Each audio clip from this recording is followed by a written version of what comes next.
I want you to imagine just for a second, a community where falling deeply and exclusively in love with one single person is not celebrated. Right, which is pretty hard to imagine. Yeah, I mean, it's not the plot of some romantic comedy. It's not the ultimate goal of your life. In fact, falling exclusively in love is like the one specific thing that will get you asked to leave this community entirely. It completely flips the script, doesn't it? Yeah.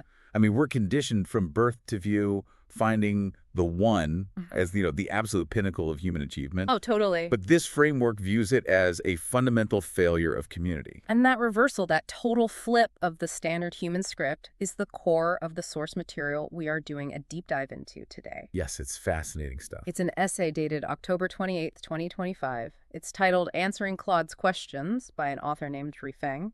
And our mission today is to unpack this radically different framework for, well, human relationships, jealousy, and really the very definition of what we even call love. To kind of set the scene here, we need to understand who Claude actually is in this context. Right. So Claude is a seeker, someone who's been intensely studying the philosophy and the community known as Lifechanyuan. Lifechanyuan, yeah. He's been reading all about their physical communities, which they call the second home, as well as Shizuko, which is basically their concept of a spiritual oasis or like a new Noah's Ark for believers. And as you might expect, when someone starts looking into a completely radical way of living, Claude has questions. Lots of them. Naturally. He actually compiled this list of 12 major confusions and doubts for the author, Lifechanyuan, to answer. And in the text we're looking at today, we are zooming in specifically on his response to Claude's sixth question. This is a big one. It really is. It strikes right at the absolute core of human attachment. So whether you are, a diehard romantic, a philosopher, or just curious about alternative social structures, this is going to challenge you. Oh, absolutely. Yeah. It really forces you to look at your own relationships from this completely alien, or as the text calls it, a celestial perspective. Yeah, celestial. And Claude's question is just so fundamentally human. He essentially says, look, human emotions naturally involve attachment. They involve preference. Right. When two people connect, they naturally just want to spend more time together. Does this biological, hardwired desire to just be around someone count as possession? And, if celestial love means loving everyone equally, is that even love anymore? In the human sense, at least. It is probably the most reasonable question someone could ask when they run into this philosophy. I'd be asking it. Right. But Zhufeng's response, it starts with a pretty severe reality check. He essentially tells Claude that you cannot understand the answer without first doing the required reading. And it is an unbelievable amount of reading, to be fair. It's massive. Zhufeng states that without reading through these two huge bodies of work, the Chanyuan corpus and the Zhufeng corpus. Just two entire corpuses, no big deal. Yeah, exactly. And without fully grasping the core program of this second home community, he says a person is inevitably just going to be drowning in questions. So he's saying Claude's confusion isn't a failure of logic, it's a failure of scope. Precisely. Claude simply hasn't seen the whole picture of Lifechanyuan yet. Zhufeng uses some really powerful metaphors here to explain this barrier. Like what? Well, he says trying to grasp this philosophy without that foundation is, it's like trying to understand the universe without stepping outside of it. You can never see its true form from the inside. Ah, okay. Or it's like trying to comprehend the origin of the cosmos without standing at the exact point before it was born. Right, because you'll never know how the universe or humankind truly began if you're just looking at it from the present moment. Exactly. He also compares Claude to someone looking at a grand painting. He says Claude has only glimpsed this tiny, isolated corner of this massive canvas. And so, of course, he's baffled by the colors. I love that analogy. It's like standing with your nose pressed right up against a single pixel on a huge stadium TV screen. You're just staring at one blue dot, complaining that it doesn't make a picture. You're so zoomed in on the concept of human attachment that you just miss the whole landscape. That is the exact epistemological hurdle Zhufeng is pointing out. Claude is trying to analyze a celestial framework using, well, terrestrial tools. I do have to push back a little here, just on Claude's behalf. Sure. Is it really fair to demand that someone read thousands of pages of philosophical text before they're even but philosophy be able to answer a basic human question without assigning years of homework first? I mean, from a traditional academic standpoint, sure, a philosophy should be distillable. Right. But from Chauffang's perspective, Claude isn't just asking about love. He is asking about how an entirely different operating system functions. But he's still using the vocabulary, the assumptions, the coding of the old operating system. Ah, I see. To explain the software, you first have to explain the hardware it runs on. Yeah. And that hardware, in this case, is the daily reality of the second home. Okay, so if we have to understand the hardware to understand the software, then we should probably look at how this philosophy physically manifests. Like what actually happens when you take these celestial ideals and try to build them in the real world. And that brings us directly to the design of the second home. Chauffang explains that this isn't just some random utopian commune. Right. It is explicitly designed as a replication, a reflection, of the life model in what he calls the 1,000-year world. The text describes the 1,000-year world as the lowest level of the celestial kingdom, right? So it basically sounds like they're trying to beta test heaven right here on Earth. That's a great way to put it. And a beta test requires strict parameters. If this community is going to accurately reflect the celestial kingdom, there is this absolute non-negotiable reality they have to adhere to. Sure. Within this model, people, and he specifically notes men and women, are not allowed to form exclusive emotional relationships. No exclusivity at all. None. To most of us, that sounds like the exact opposite of commitment or, stability. But Sweifeng's logic here is actually incredibly precise. He traces this very clinical chain reaction that explains the anatomy of jealousy and why exclusivity just has to be banned. Right. He asks us to imagine a scenario. So person A forms a special, exclusive emotional connection with person B. Okay. In the human world, we celebrate that bond. We throw weddings for it. We sure do. But then inevitably, person B develops an ambiguous relationship with person C. Because, people are social creatures. We interact, we work together, we make friends. Exactly. But according to Schweffing, because A and B have this exclusive contract, person B interacting with person C sparks a deep primal jealousy in person A. And here is where the philosophy takes a really sharp turn from standard psychology. Because Schweffing doesn't just see jealousy as like a fleeting, uncomfortable emotion that you work through in couples therapy. No, not at all. He views it as a highly destructive force. He argues that jealousy leads person A to try to control person B's freedom. It leads A to seek revenge against C, maybe even escalating to a physical or emotional confrontation. And that confrontation, that attempt to restrict another person's freedom of movement and association, it brings massive harm to the collective. It disrupts everything. It shatters the harmony of the entire group. Because the second home is modeled after the celestial kingdom, it simply cannot tolerate a mechanism that inherently breeds conflict and disharmony. I follow the clean A to B to C chain of cause and effect there, but again, I find myself wanting to advocate for Claude here and just for basic human biology. Go for it. Wanting to protect a deep bond you have with someone, it doesn't feel like a flaw to most people. It feels like an evolutionary instinct. We evolved to pair bond for survival, to raise children, to build stable family units. Right, the traditional view. Yeah, in society, we usually view an exclusive relationship like a protective greenhouse. You build this structure to protect a rare, beautiful plant so it can grow and thrive, safe from the elements. But what you call a protective greenhouse, Schweffing calls a mechanism for control. Wow. Okay. Yeah, he sees the exclusivity not as a shelter, but as a cage.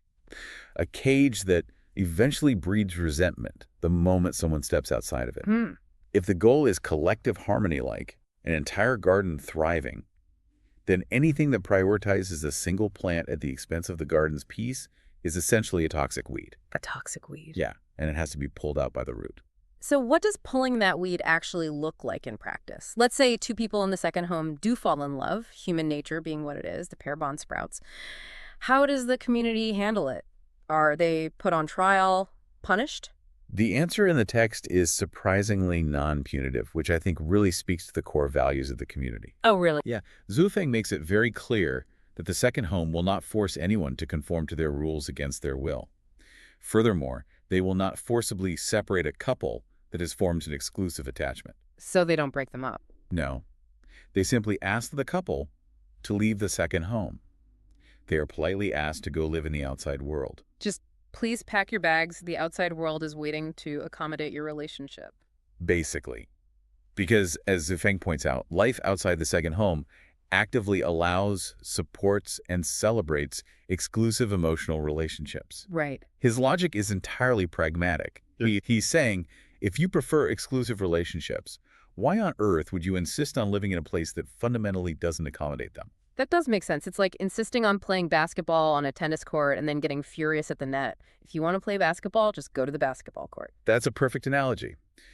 Zhufeng frames this choice using a very specific spatial metaphor, actually. He asks, the broad path is open, why walk the narrow one? And the irony of that phrasing is wild to me. Oh, so? Well, in traditional society, we usually view standard marriage, monogamy, the whole white picket fence route as the narrow, structured path. Yes. And we view non-exclusivity or free love as the wild, chaotic, broad path. But Sui Feng flips that paradigm completely upside down. He really does. Yeah. To Sui Feng, the outside world, with its billions of people, its legal systems designed around marriage, and its infinite tolerance for possessive relationships, that is the broad path. It's the default. Exactly. It is the default human setting. It's easy to find. The narrow path is the disciplined, celestial model of the second home, where you must actively transcend those natural human instincts. So does this imply that the second home views ordinary human love as a lesser state of being, or is it just a completely different track entirely? It is entirely rooted in destiny, according to the text. Sui Feng acknowledges that Claude is totally right when he says human emotions naturally involve attachment and wanting more time together. Okay, so he's not denying biology. Not at all. Sui Feng doesn't deny human biology. But he argues that the Chanyuan Celestials, the members of this community, are destined to become Celestials and ascend to the celestial realm. Right. Because their final destination is different, their daily path has to be different. They're basically training for a completely different reality. Yes. To train for that celestial destination, they follow a philosophy governed by 4 specific mandates. Shuefen lays them out very clearly. What are they? First, seek not human affection, but celestial affection. Second, follow not human ethics, but celestial ethics. Okay. Third, walk not the path of humans, but the path of celestials. And fourth, do not engage in human affairs, but celestial ones. Wow. It is a total, uncompromising severing of ties with the standard human experience. It is a complete renunciation of the traditional human operating system. Schweff says plainly, if you wish to keep human emotions, if you want to preserve them and live within them, then the second home is simply not the right place for you. Outside, you can love whomever you wish, stay together for a lifetime, and no one will interfere. But if you want to walk the path of the celestials, you have to leave all that behind. Which brings us to perhaps the most intense, radical part of this entire text. Yeah, this is where it gets heavy. Because to really understand why human love is incompatible with the celestial path, we have to look at how Shuefeng utterly deconstructs what an exclusive romance actually is at its core. And this is where his analysis becomes incredibly unsparing. Shuefeng claims that the desire of 2 people to maintain an exclusive emotional bond does not stem from romance or purity or spiritual connection. What does he say it stems from? He says it stems entirely from possessiveness. He frames it as the wish to control each other's sexual and emotional resources, right? Yes. He views traditional romance as a system of resource hoarding. In his view, demanding exclusivity is a form of emotional bondage. And he takes it to the absolute extreme. He actually calls it a kind of psychological crime. Psychological crime. I am genuinely struggling with this specific phrasing. It's jarring. It is. When someone says, I am yours, or when a couple makes vows to each other, they aren't usually trying to be prison guards. They're offering deep vulnerability. They're creating a safe space in a really chaotic world. How does Shuefeng take the concept of vulnerability and emotional security and twist it into a crime? It really comes down to the tension between spiritual liberty and emotional security. In the celestial framework, security derived from exclusivity is a false idol. A false idol. Got it. Depriving another human being of their freedom to connect, to share their energy with the wider community, just to satisfy your own personal need for safety, that is an offense against their spiritual liberty. I see. You are prioritizing your own comfort over their infinite potential to connect with the universe. But looking at thousands of years of human art-like romantic poetry, music, literature, it all celebrates this idea of you and me against the world. It's viewed as the highest form of devotion. Absolutely. But Shuefeng reads that exact same sentiment, that beautiful poetic line, and he essentially sees a hostage situation. That's a great way to put it. Where the poet sees beautiful devotion, Sui Feng sees dangerous confinement. He argues that the historical DNA of marriage and exclusivity has always been about property and possession.